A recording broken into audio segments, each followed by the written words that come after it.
اب وہی جو ہم نے مختصراً پڑھا تھا، اب اس کا حکم اس آیت میں آ رہا ہے، آیت نمبر 15 میں. اور تمہاری عورتوں میں جو بدکاری کرے خاص اپنے میں کے 4 مردوں کی گواہی لو، اور پھر اگر وہ گواہی دیں تو ان عورتوں کو گھر میں بند رکھو یہاں تک کہ انہیں موت اٹھا لے یا اللہ ان کی کوئی راہ نکالے. ابھی دیکھیں رجم کا حکم نہیں آیا، کوڑوں کا حکم نہیں آیا تھا، اس لیے یہ حکم آیا کہ عورتوں میں اگر کوئی بدکاری کرے تو فَاسْتَشْهِدُوا عَلَيْهِنَّ أَرْبَعَةً، یعنی 4 مرد گواہ تم میں سے مراد مسلمان مرد گواہ. یہ کسی عورت کی عزت آبرو کا معاملہ، اس میں غیر مسلم کی گواہی نہیں چلے گی. اس میں 4 مسلمان مرد گواہ ہوں گے جو کہ آئیں گے اور وہ گواہی دیں گے ان پر.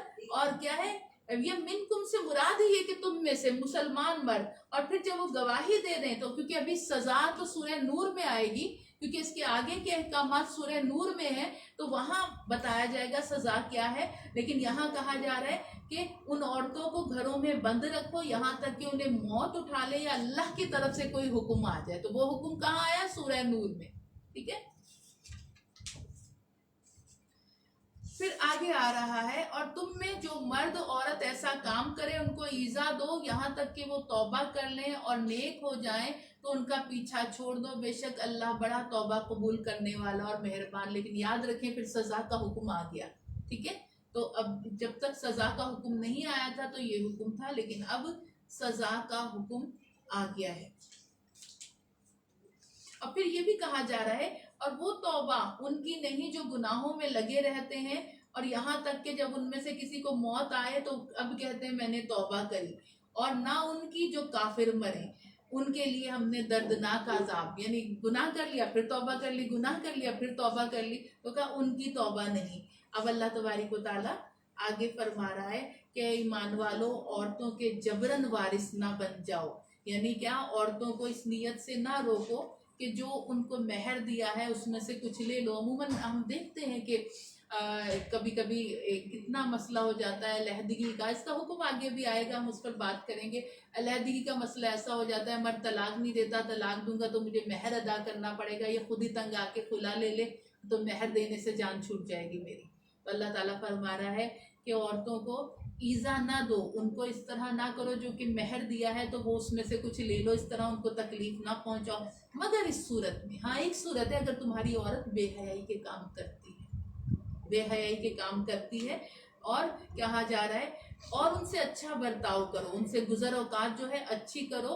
اور پھر اگر وہ تمہیں پسند نہ آئے، کرہ تمہن، یعنی اگر تمہیں کوئی کراہیت ہو، تمہیں شکل پسند نہ ہو. بس اوقات بعض مرد کہتے ہیں کہ عورت کے ہاتھ خوبصورت نہیں، اس طرح بہت ساری چیزیں ہوتی ہیں، اس کی چال ڈھال خوبصورت نہیں، چلنا پھرنا اس طرح کر کے ڈیل ڈول کا معاملہ. تو کہا جا رہا ہے اگر تمہیں کوئی چیز عورت میں ناپسند ہے تو قریب ہے کہ اللہ تمہیں کوئی چیز اس میں تمہیں ناپسند ہو اور اللہ نے اس میں تمہارے لیے خیرن کثیرہ بہت بھلائی رکھ دی ہو. اس عورت سے ایسی تمہاری اولاد کی نیک تربیت ہو، تمہاری نیک اولاد ہو جو تمہارے لیے آخرت کی نجات کا ذریعہ بن جائے. اگر تمہیں نہیں پسند تو تم صبر کرو گے تو اللہ تعالیٰ اس عورت سے تمہیں خیر کثیر عطا فرمائے گا، یہ کہا جا رہا ہے.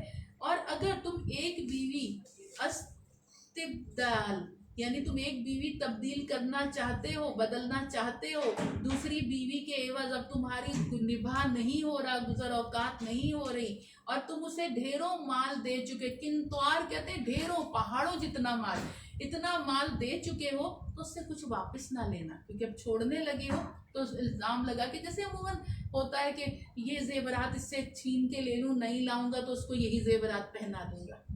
تو کہا نہیں ایسا نہ، تم کنتوار اتنا مال دے چکے ہو تو اب اس سے واپس نہ لو. کیا اسے واپس لو گے جھوٹ باندھ کر اور کھلا گناہ کرتے ہو؟ یعنی تم کیسے مرد ہو، تم ایک تو عورت کو بھی بے گھر کر رہے ہو، بے دخل کر رہے ہو، اوپر سے اس سے سارا مال چھین کے اسے فقیر اور کلاش بنا کے گھر سے نکال رہے ہو. یہ تمہاری مردانگی ہے؟ یہ تم کیسے مرد ہو؟ تو یہ کہا جا رہا ہے کہ تم اس طرح کرو گے اور کیوں کر اس سے واپس لو گے. اب اللہ فرما رہا ہے کیفا، یہ کیفا اظہار تعجب، کیفا کیوں کر تم اسے واپس لو گے، حالانکہ تم دونوں نے ایک دوسرے